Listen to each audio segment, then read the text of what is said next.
هل هناك من تعقيبات إضافية أخرى؟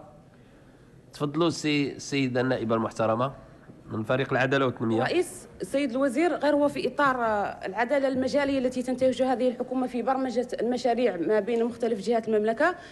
أعلنتم سيد الوزير بمدينة الداخلية واد بالقويرة يوم 15 شتنبر من السنة الجارية عن مجموعة من الإجراءات والتدابير التي تروم تعزيز المنظومة الصحية بهذه الجهة من موارد بشرية وتجهيزات لجهة تعاني من مجموعة من الإكراهات تتجلى في البعد عن أهم المراكز الاستشفائية بالإضافة إلى تردي الخدمات.